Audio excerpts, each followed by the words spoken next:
자, 신장식의 신장기업 정말 대단하지 않습니까? 누가 뭐래도 정책검증 끝까지 하고 있습니다. 이번 시간에도 정책검증 들어갑니다. 대통령을 위한 과학, 이종필 건국대 상어교양대학 교수님과 함께하겠습니다. 안녕하세요. 이종필입니다. 네, 안녕하세요. 자, 우리 지난해 10월 21일 날 누리호 발사됐을 때요. 네. 자, 드디어 우리가 반도를 넘어서 우주로 네. 상상력을, 저는 그게 제 상상력의 해방이다. 그렇죠. 라는 점을 굉장히 저는 높이 평가를 했는데, 사실은 이거 누리호 발사할 때까지 한 12년 넘게 뭐 꽤 오래 걸렸죠. 오래 네, 걸렸죠. 네. 노무현 대통령 때부터 시작을 했던가. 뭐 하여튼 나루호 뭐 실패도 예. 있었고 뭐 아픔도 있었고. 그래서 자, 장기적인 계획이 있어야 과학기술은 발전할 수 있습니다. 사실 또 과학과 기술은 좀 따로 떼놓고 봐야 될 측면도 있는데, 네.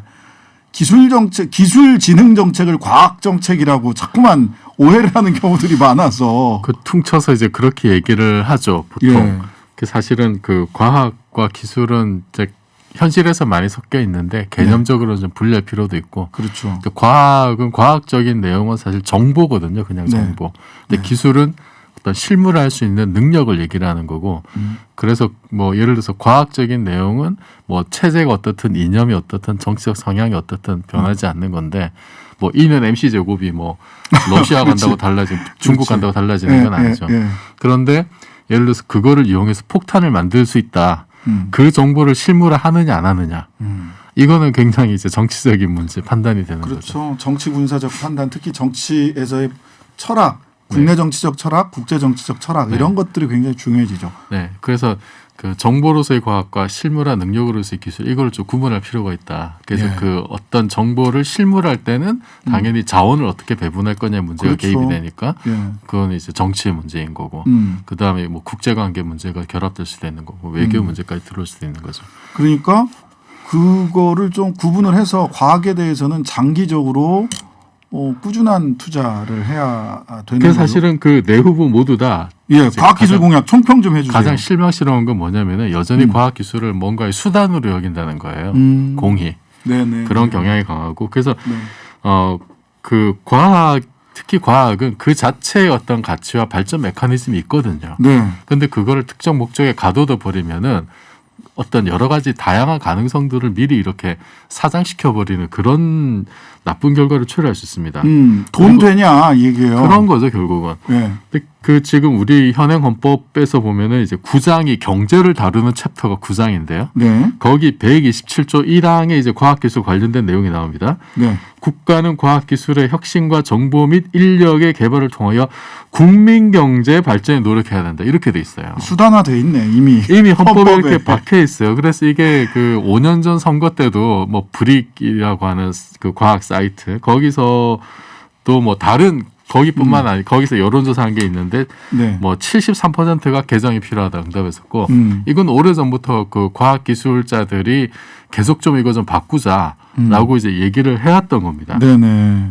근데 이제 이런 고민이 후보들 공약에 전혀 보이지 않는다는 거. 네네. 둘째 문제는 뭐냐면 기초과학에 대한 고민이 거의 안 보여요. 기초과학. 네, 한번 제가 이 코너에서 말씀드린 것 같은데 전국 4년제 대학에서 물리학과가 47개밖에 없어요. 미설치율이 4% 정도 됩니다. 25%밖에 없다는 거예요. 네, 그러니까. 4분의 1밖에 없어요. 화학, 수학, 뭐 생물 이런 것도 없는 대학이 60% 넘고요. 이게 네. 2019년 이야기입니다. 네. 그리고 우리가 팬데믹 한창할 때 네이처 인덱스에서 한국이 방역 잘한다고 특집판 냈었는데 네. 거기서도 하나 지적한 게 뭐냐면 여전히 기초과학 분야가 상대적으로 약하다. 대기업들이 기초과학에 좀 관심 가지고 투자하래, 이런 조언이 있었어요. 나라가 먼저 해야 될 것 같은데.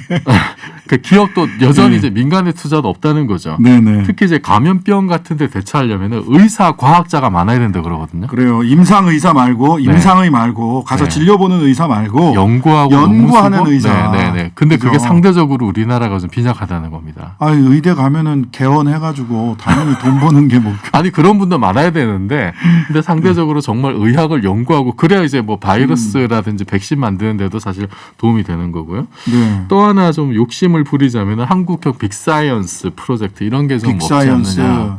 한국에 맞는 이런 거를 좀 개발을 해야 된다. 이런 게 사실은 그 전체적인 어떤 과학 기술의 수준을 그 빨리 끌어올릴 수 있는 방편 중에 하나거든요. 네.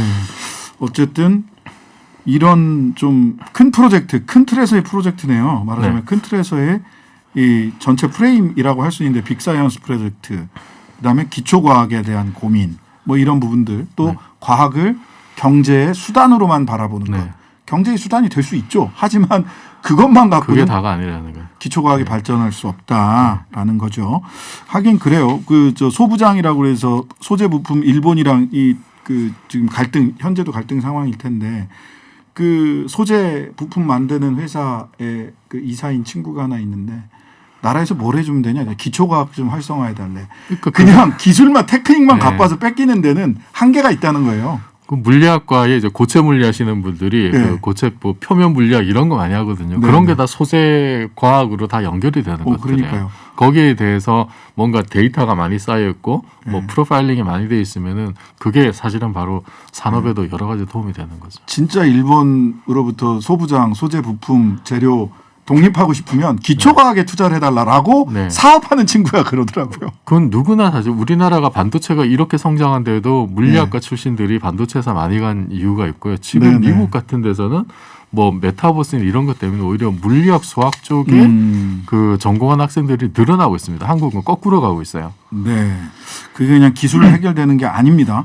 자, 그럼 본격적으로 각 후보들 공약 짚어보겠습니다. 먼저 이재명 후보 과학기술 7대 공약, 그러면서 대통령 직속 우주전략본부 2030 달 착륙 프로젝트, 이런 게 눈에 들어와요. 네. 과학기술 혁신 부총리제 도입, 이거는 또 저기도 심상정 후보도 심상정 부총리제. 안철수 후보도 이제 공약을 한 사항이고요. 어. 이게 사실 예전에 그 노무현 있었잖아요. 시절에 2004년에서 2008년 동안 한번 있었습니다. 네네네. 그래서 평가 좀 해주시죠. 예. 이거를 뭐 다시 그냥 없던 거 부활하겠다라고 말하는 것만으로는 부족하다는 거죠.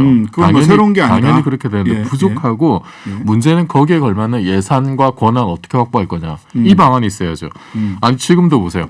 기재부에서 반대하니까 긴급 재난지원금도 지금 제때 투입을 못하는 상황이잖아요. 거기가 대장이에요. 그러니까 아니야 똑같은 지금 부총리가 기재부총리가 있고 교육부총리가 있는데 네. 과기부총리가 들어가가지고 우리 이거 할 때 거 돈 달라.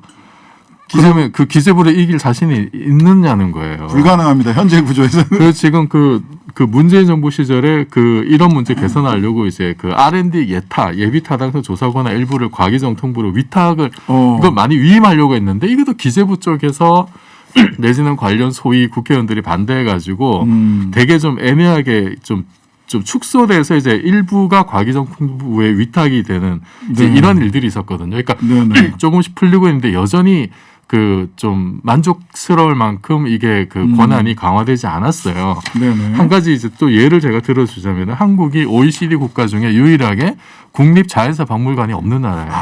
근데 이게 30년 크다. 동안 안 된 이유가 뭐냐면은 예비 타당성 조사에서 BOC 있죠. 예. 그 비용 편익 수익이라고 하는 거. 코스트 베네핏. 네, 이게 1보다 커야 이제 이익이 난다고 해서 아니 그 자연사 박물관이 돈 버는 데가 아니잖아요. 그러니까 이거는 빚이 할 수가 없는데. 그거는 이제 연구와 뭐 교육과 그다음 전시 이런 게 이제 핵심인데 그런 것까지도 이제 얼마나 수입 버냐 이걸로 경제적 잣대로 들이대니까 이제 사실 과학하는 사람들이 납득하기 힘든 거죠. 그리고 뭐 교육 관련해서 교육부 움직일 수 있느냐 과기부가 쉽지 않습니다. 그쪽도 어마어마하죠 사실은. 그럼요. 그리고 뭐 이제 초격차 선도 기술 뭐 이런 걸 쉽게 분야 선정을 했는데 이런 게 필요하긴 한데요. 근데 이제 정부 주도로 미래를 섣불리 예측하는 것만은 또 좀 위험할 수 있습니다. 네. 한 10년 전만 해도 예를 들어서 BT, NT 이런 거 뭐 나노 기술 이런 거 얘기만 했잖아요. 네네. 근데 지금 보면 NT는 지금 여기 10개 분야 보면 NT 없어요. 그러니까 정부가 이렇게 필요한 분야를 육성하고 주도하는 게 필요하긴 하지만 거기에 머무르면 안 된다는 거. 네. 다양한 가능성과 기회를 유연하게 좀 보장을 해야 되고 뭐 우주전략본부 이런 건 뭐 하면 좋은 거 아닙니까? 네. 예. 그러니까 달 착륙 프로젝트 완성하겠다는데 이게 우주로 나가는 게 우리한테 어떤 의미인지 근본적인 우주 전략이 뭐냐. 달 착륙하는 건 그냥 구체적 결과 안 하잖아요. 그렇죠. 원래 달을 찍고 어디로 간다 이제 이런 게 다 있는 아르테미스 거잖아요. 계획은 사실 저 화성까지 가는 달 거고. 찍고 화성 네. 가는 거잖아. 아르테미스. 그럼 우리가 계획은. 그냥 남따라 달에 착륙하는 걸로 우리 우주 전략은 끝나는 건가? 아, 이런 고민이 이제 드는 거죠. 관심을 탁 잡을 수는 있지만 전략이 뭐냐. 뭔가 이런 깊은 질문. 우리의 어떤 우주에 대한 철학과 국가적인 전략이 무엇이냐 이런 게 좀 아쉽고 그다음에 네. 특히 관련 전문 인력 굉장히 항우연 같은데 사실 인력이 굉장히 작거든요. 뭐 네. 돈도 그렇고 네네. 뭐 전문인력 확보 어떻게 할 건지 지금은 민간하고 서로 이렇게 그 영역을 뭐 나누고 협력하는 이런 쪽으로 가는데 민간 참여 유도를 어떻게 할 거냐, 역할 분담 어떻게 할 거냐 네. 이런 계획이 좀 아쉽다는 거죠. 자, 다음 윤석열 후보 공약 좀 살펴볼까요? 윤 후보 공약은 정치가 과학기술 정책을 흔들지 않도록 지원하되 간섭하지 않는다. 말은 지원하되 간섭하지 않는다. 아, 이거는 이제 그 문화 정책에서 아주 유명한 그러니까요. 김대중 대통령이 얘기했던 이 말 자체는 저는 맞다고 봐요. 네. 맞는데 이제 올바른 원칙이지만 또 다른 한편으로는 이 전문가 집단에 대한 문민 통제는 또 확실히 좀 지켜져야 됩니다. 사실은 그 무슨 마피아 이런 얘기 있잖아요. 네, 네, 네. 자기의 전문성을 내세워 가지고 과학기술 전문가 집단이 자기 업계 이익을 지키기 위해서 마피아적인 행위를 한다면 거기에 대한 문민 통제는 또 당연히 돼야 되는 거고요. 네, 네. 그 사실 그 저는 윤석열 후보 뭐 디테일한 공약을 얘기하기 전에 디테일하게 나온 것도 사실 없지만 저는 우선 이분이 이제 지금 무속인에 휘둘려서 공무를 수행했다 이런 의혹들이 여러 가지 나오기까지 해명이 잘 안 되고 있습니다. 그래서 저는 과학을 하는 한 사람으로서 굉장히 참 자괴감이 드는 거예요. 네. 이런 상황에서 이제 과학과 과학기술을 얘기하는 것이 정말 어떤 의미가 있는지라는 생각에서 이 부분 좀 명쾌하게 누구나 납득할 수 있게 해명을 좀 해줬으면 좋겠다 먼저 말씀드리고 네. 그리고 이제 그 민간과학기술위원회 이런 거 만들겠다라고 이제 공약하셨는데 네. 지금 현재 국가과학기술자문회의가 있어요. 그렇죠. 회의가 있고 이거를 이제 문재인 대통령 때 이거 기능을 강화하겠다 해가지고 여기다가 심의 기능까지 때려 넣었거든요. 네. 근데 그래놓고도 사실 뭐 결국 뭐 했냐. 뭐 이제 그런 비판도 네, 많았어요. 그래서 유명무실하고 뭐 이제 공무원들이 사실 이렇게 버티면은 일이 안 되는 거잖아요. 네. 그리고 또 하나는 이제 이분이 늘 하는 얘기가 그 정치적인 목적으로 이제 과기 정책이 흔들렸다. 그러면서 탈원전 얘기를 많이 하십니다. 정치 목적으로 방역도 그 비과학적으로 했다. 네, 이렇게 얘기를 비과학적으로 하고 했다. 이런 말씀 정치 많이 했어요. 목적으로 탈원전 네. 했다. 과학기술 정책을 네. 흔들었다. 근데 앞서 많은 말씀드렸지만은 얘기니까. 과학적인 내용은 객관적 정보지만 실무라는 기술은 정치의 영역입니다, 사실은. 네네. 그러니까 우라늄을 핵분열시켜서 그걸로 전기 만들 수 있다. 이건 과학적인 내용이에요. 하지만 그거를 실무로 할 거냐 말 거냐 정치의 영역입니다. 네. 그래서 마치 탈원전은 정치 개입이고 원전 확대는 과학이다. 이런 식으로 호도하는 것 같아요. 그거는 네. 되게 잘못입니다. 탈원전을 선택하든 원전 확대를 선택하든 모든 게 정치적 결정입니다. 그거는. 네. 그리고 또 하나 그 보니까 재생에너지에 대한 과도한 의존으로 에너지 수급이 불안해졌다. 뭐 이것도 비과학적이다 이런 말씀하셨는데 그런데 이건 사실이 아니지 않나? 2021년 상반기에 재생에너지 발전 비중이 7.7%밖에 안 돼요. 네네. 근데 지금 윤석열 후보가 저번에 우리가 기후 위기 관련된 이분의 공약 2030 에너지 믹스 비율 보면은 윤석열 후보의 에너지 믹스 2030년이 신재생 20%에서 25%입니다. 이거는 지금 3배, 4배를 서너 배 지금 더 올려야 돼요. 더 올려야 지금. 되네요? 자기 이거는 주장에 따라 의해서도 모순인데. 그러니까 네. 말이 안 되는 거죠. 이분이 지금 자기 공약이 무슨 말을 하는지 잘 모르시는 것 같아요.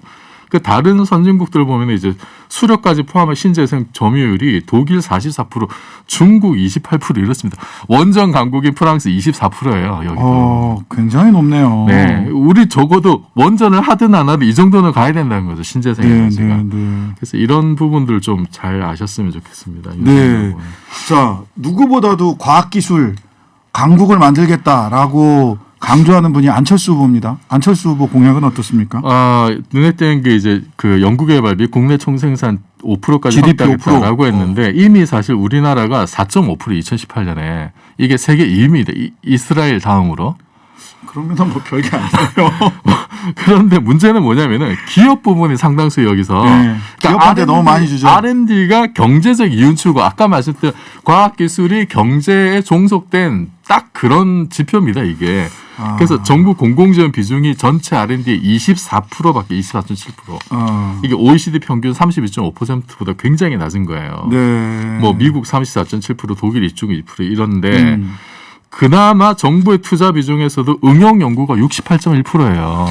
기초과학은 전혀 그러니까 이게 너무 지금 찬밥이네. X는 많고 이게 이제 통계 허점이죠. 네. R&D 비중이 높은 건 사실이나 내용을 보면 부족한 게 많다는 겁니다. 예. 그리고 그러니까 기업의 돈 되는데 몰려 있다는 거죠. 원래 R&D. 공공이 쓰는 것도 별로 없다는 거예요, 사실은. 네, 그러네. 네. 네. 그리고 이제 과기수석 비서관 설치하는 것은 괜찮은 방향이라고 봐요. 네네. 지금 이제 청와대 직제를 보면은 정책 시장 밑에 일자리 수석, 경제수석, 사회수석이 있고 경제보좌관, 과기보좌관이 있습니다. 네. 근데 지금 이호성 정책실장도 기재부 출신이에요. 경제수석이었고. 그러니까 뭐냐면 과학기술이 경제를 보좌하는 구조입니다. 네. 조직 자체가. 예. 조직은 철학의 반영이거든요. 네. 네. 그러니까 이런 거를 타파하기 위해서라도 뭐 이제 최소한 과기보좌관이 독립적으로 뭔가 컨트롤 타워 해야 되지 않느냐 저는 이 문제의식은 동의합니다. 네. 자, 다음 심상정 후보는 녹색 기술 혁신. 네. 이렇게 얘기를 했네요. 5대 녹색 기술 혁신 방안 뭐 그거를 실현하기 위한 4대 전략 이런 거 말씀하셨는데 이 네. 보면 여전히 이분도 이제 과학 기술을 수단하고 있다는 그거는 뭐 어느 후보도 벗어나지 어느 후보나 벗어나지 않습니다. 예. 그나마 좀 평가하자면 이제 과기 정책과 그린 뉴딜, 뭐 녹색 혁명이라고 하는 그거를 결합하려는 시도를 했다라고 하는 건 사실 후보들 공약 내면 이거는 이거 저거는 저거 다 따로따로 놀잖아요. 그렇죠. 따로따로. 근데 나름 이렇게 뭔가 통합적인 빅픽처를 가지고 뭔가 구상을 하려고 했다라는 점을 저는 좀 평가를 하고 싶고 네. 그리고 연구관리 우선제도 이게 논란이 많았는데 여기 이제 정부가 들이는 돈이 굉장히 낮았거든요. 네네. 근데 이 출연료 연구비 국가가 70% 이상 보장하기 때문에 굉장히 긍정적인 거고 하나 코멘트하고 싶은 거는 2017년 때 심상정 후보가 우리 동네 작은 과학센터 공약을 하셨어요. 저는 이 공약이 굉장히 참 훌륭한 공약인데 왜 이게 지금 발전되지 않았을까 하는 좀 아쉬움이 있습니다. 네. 자, 그러면 과학자로서 차기 대통령이 과학기술 정책 세울 때 이걸 가장 중요하게 고려해야 된다. 정리해 주시죠. 한 20초 남았습니다. 돈 되는 거는 민간에 맡기고 돈 안 되는 거는 다양성 확보차원에서 정부가 보호해야 된다. 예. 반달가슴곰도 천연기념물로 우리가 보호하잖아요. 생물종 다양성을 위해서. 예. 과학하는 사람, 저 같은 사람이 반달가슴곰보다 못한 사람이냐. 이런 말씀 꼭 좀 드리겠습니다. 네, 알겠습니다. 지금까지 건국대 상어교양대학 이종필 교수였습니다. 감사합니다.